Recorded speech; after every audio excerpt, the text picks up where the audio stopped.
If you stayed up for this post-game podcast, you are a real one. What is going on, you guys? Welcome to Pistons Talk Podcast post-game show. So we're out west playing the LA Clippers out in LA. Stars came out tonight, if you guys didn't see. Had a Barack Obama out there. Had the Lions, Jared Goff, Amon-Ra St. Brown, Floyd Money Mayweather, Pistons legend Richard Hamilton was out there. There's a lot of people out watching Pistons Clippers tonight, and why not? Two good basketball teams. But let's get into these quarter notes. And then after I'm done with these quarter notes, what we'll do is we'll open up the show to any comments and questions. If you guys are up at almost 2 in the morning, um, we'll try to keep this podcast short and sweet. Where I don't want to keep you guys up too late, maybe past your bedtime. I know some of you guys got work in the morning, but let's get into this game. So Clippers had no Kawhi, no Norman Powell, no Derek Jones. They just played last night against Phoenix, and they lost to the Suns being up 20. So you probably would expect the Clippers to come out in this game and give it their all because they just don't want to lose back-to-back games. They've lost quite a few as of late and kind of slipping in the Western Conference standings. So the Clippers came out a very aggressive team. Obviously, there's no Tobias Harris still, personal reasons. Don't know what's going on, but praying for him. Hopefully, it's nothing serious. Cade started off strong in this first quarter. Who's looking for a shot, hunting a shot, and that's something that I think this team definitely needs without Tobias Harris because Tobias provides so much scoring as of late during this stretch, especially since the All-Star break. He's been one of the Pistons' more consistent scorers, kind of like a number 2 option next to Cade Cunningham. What I think we're going to talk about a lot in this post-game show is the officiating. Duran got 2 quick fouls. James Harden got to the free throw line a lot, 8 times to be exact, just in the first quarter alone. And he dropped 23 points in the first. And he dropped 50 tonight for you guys that did not get to watch the game, or maybe you'll listen back to this later. James Harden dropped 50, first time since 2020, the broadcast said tonight on FanDuel. Pistons trailed as much as 15. They got this thing down to 6 in the first quarter. So LA had a 32-26 lead to end the first. Going into the second, the defense did step up, causing a lot of deflections. There was running opportunities. And we got to give a shout out to Dennis Schroeder. He played excellent tonight. Him and Cade Cunningham were the Pistons' 2 scorers that really kept this game close. Him and Cade just kind of were, going back and forth because this was a game for about, I would say, 40-ish minutes. I couldn't tell you who's going to win the game. I don't think either team wanted to give up. But the Pistons were fortunate to go into halftime with a tie score 57 all. Coming out of halftime, both of these teams were just giving effort, exchanging baskets. Pistons went on a little 9-0 run around a minute to end the third quarter.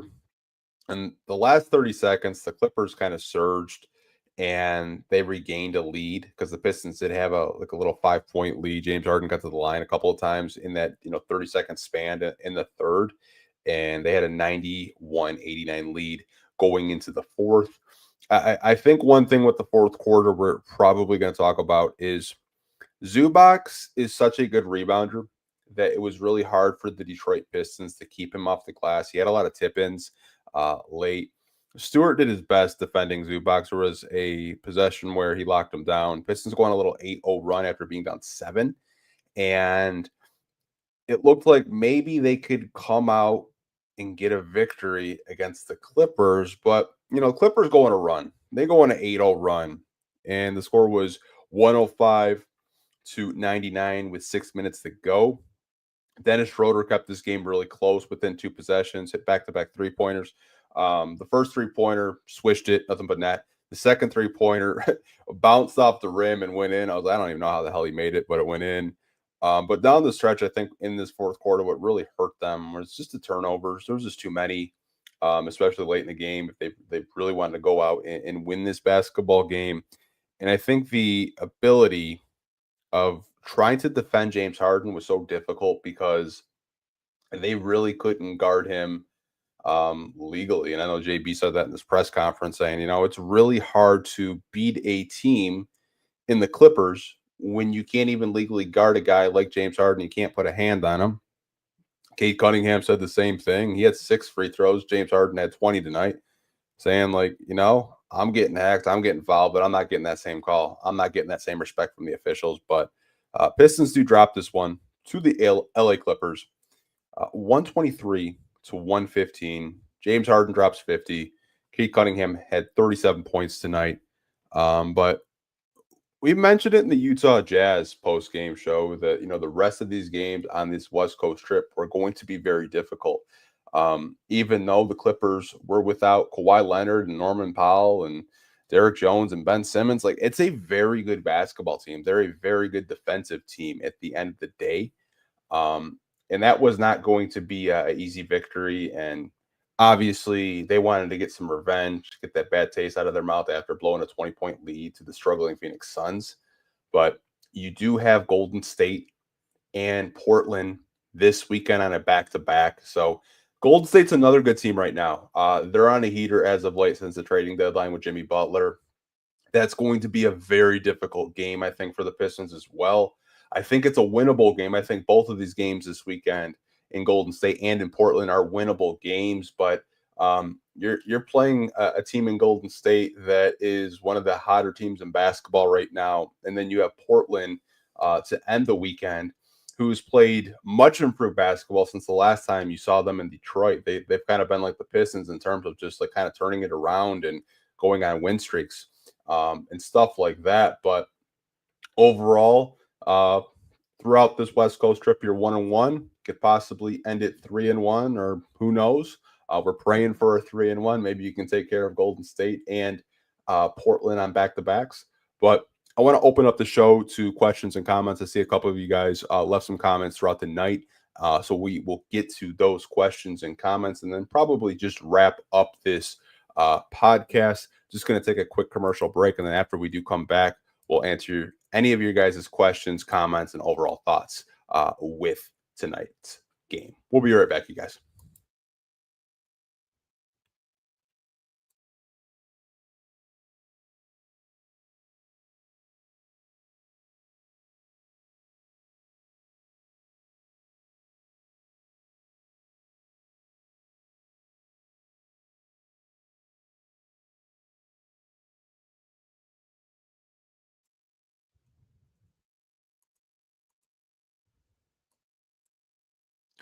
Okay, guys, we're back. Let's get into these questions and comments that you guys left during the game. I'll go to Alec Jasper first. He leaves a comment that says, besides resigning Beasley and upgrading Tim Hardaway Jr., and Tech's roles should be top priority in the offseason. THJ is still very solid, but Tech is almost unplayable. I like Nickeil Alexander-Walker or Careless LeVert for a Tim Hardaway Jr. replacement. Both were unrestricted free agents. Okay, so this is a free agency question. We can break this down. Besides re-signing Beasley, which I think is something that a lot of Pistons fans want, THJ isn't expiring. If you want to bring him back, cool. If you don't, you don't. Simone Fontecchio obviously signed a 2-year deal. He'll have one more year left on that $16 million deal. So he's making around $8 million per year. I don't really know what they do with Tech. Obviously, he's had a season where he struggled a lot. I think I attribute that to having foot surgery very late in the season and not having a full training camp to get not only mentally ready but physically ready. He just seems very uncomfortable at times. There are games where he'll have a good game. He'll score over 10 points, play some good defense, make some good passes, make some good reads. But throughout the season, he's just been very inconsistent in his role. I do agree. Don't really know what his future may hold with this team. Yeah, I know you mentioned Nickeil Alexander-Walker. That is a guy that I think would fit like a glove on this team. Very underrated player, in my opinion. Maybe that is on Trajan Langdon's radar. Karis LeVert, I wouldn't be surprised by that just because I know there is some Michigan connection in this front office and this organization. There are some people that higher ups that are U of M alums. So, Karis LeVert may be a replacement. I believe he's in Atlanta right now because he got routed for a trade that sent DeAndre Hunter to the Cavs. I still can't believe they got DeAndre Hunter. That's crazy. But I mean, yeah, if you were to replace a Nickeil Alexander-Walker or a Karis LeVert for Tim Hardaway Jr., I feel like that's actually a pretty good upgrade in my opinion, Alex. It'll be really interesting to see what happens this summer, especially in free agency, with the Pistons cap space, because they're not going to have a ton. And Cade Cunningham's probably going to make All NBA, so that's going to give you a little bit less cap space to operate with because there is incentives in his contract if he does make All NBA. He gets more money in that way, but who knows what happens this summer? I mean, they could make a trade in the draft to open up more cap space. You never really know. They could be active this summer of trying to add more additional pieces into the starting lineup, or maybe they bring back a THJ. We'll just have to be more patient and see what happens this spring and summer with Trajan Langdon and this front office. Got a comment from Avery Whiteside. Shout out to you, man. Still waiting for the Cade 50 ball when he says, you know what, my team doesn't have it. Let me go and get us this dub. I feel like if Cade Cunningham had a respectable whistle, right? If he had like James Harden's whistle tonight, I think he would have had a couple 50-point games personally, because there are nights where he just gets hacked and fouled. But I mean, when you're not getting a fair whistle, it's going to be very, very hard to get a 50 ball. I believe Pistons 50 balls that I've watched. I remember watching Jerry Stackhouse's 50 ball. I remember watching Blake Griffin's 50 ball, Sadiq Bey's 50 ball, which seems like so random when he did that against the Magic. And then last year, Malachi Flynn. Yeah, that's a name drop. Malachi Flynn dropped 50 during that 14-win season last year. But Pistons have had some 50 balls. I think Cade will get there eventually. He just needs a better whistle, in my opinion, and he'll probably be able to, get that 50 ball eventually. But we'll see. We'll see. Got a comment from Shift God. Tough loss. On to the next. Yeah, you got Golden State. Get a couple days off, recoup, and then you got a back-to-back. So hopefully these next 2 days they can just kind of chill. They still get to stay in California. They just have to go to the Bay Area. Maybe they can get some rest and relaxation and kind of lock in for the Golden State Warriors, the much improved Golden State Warriors, I will say. Comment from Dolly, only 2 blocks tonight. Cade tried his best to keep us in the game, but we couldn't figure out how to stop Harden. Even double teams didn't work. I think what a lot of people pointed out to was, why didn't we have a SAR on Harden? Why was Dennis Schroeder guarding James Harden? I don't really think it mattered who was guarding James Harden tonight, because the way the officials were calling the game, even minimal contact tonight, he was getting the benefit of the doubt. And let's be honest, there are certain players in the NBA that just get an elite whistle. Like we've seen Trae Young's, Jalen Brunson's, SGA, who the Pistons will see in a couple of weeks at LCA, which I might go to that game, so because I haven't seen the Thunder in quite some time. But yeah, I mean, Cade tried.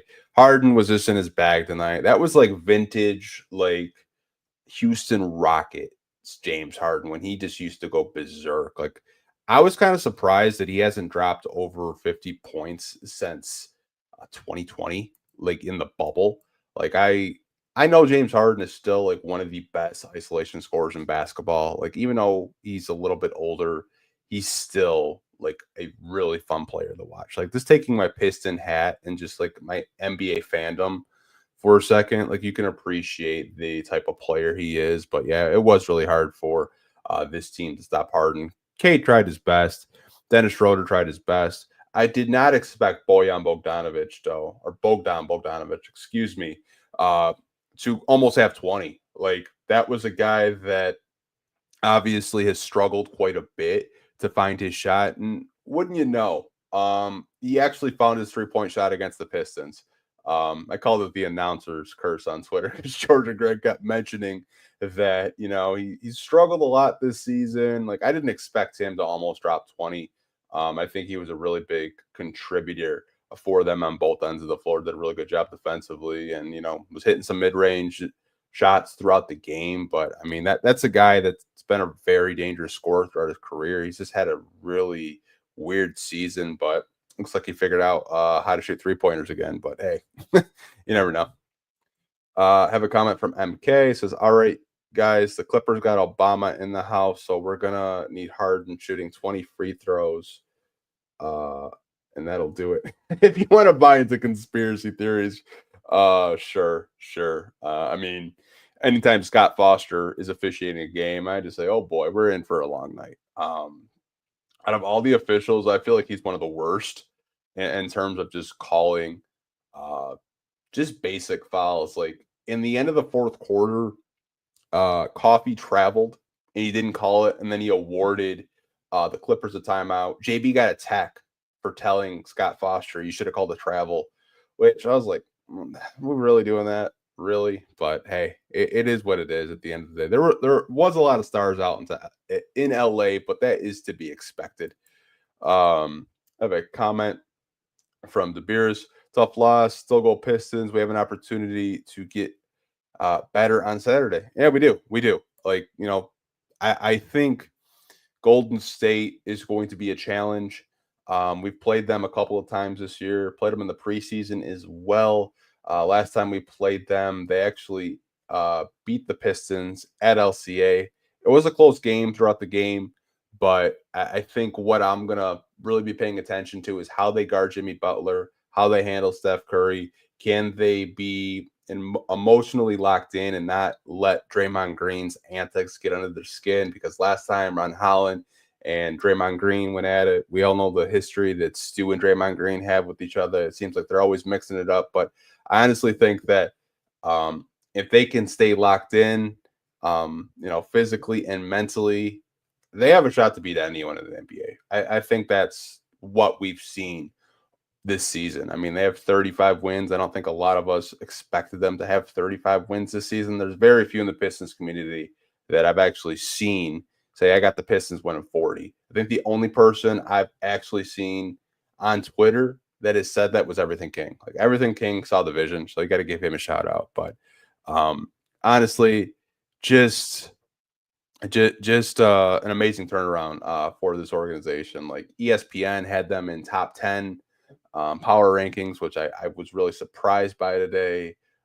They got Kate Cunningham as a top 5 point guard. I'm not used to all this national attention, but I do want to wrap up this podcast, you guys. It's around 2 a.m. I don't want to keep you guys up too late. I'm sure you guys have work or school or whatever it may be, but I do appreciate you guys staying up late for these post-game podcasts. We will see you guys this Friday, actually. So we're doing a early Friday podcast with the guys over from the Detroit Bad Boys. We had them on about 3 months ago. Got Wes Davenport, Blake Silverman. We're going to be talking about the Pistons. And it'll kind of be a longer form podcast, probably be over an hour. And that'll be the weekend podcast for this week. I know I usually do them on Sundays. We're doing them 2 days early. So I hope you guys do understand that. I did let you guys know in the community tab on YouTube if you are subscribed here. But we'll see you guys on Friday at 1 p.m. with the guys from the Detroit Bad Boys.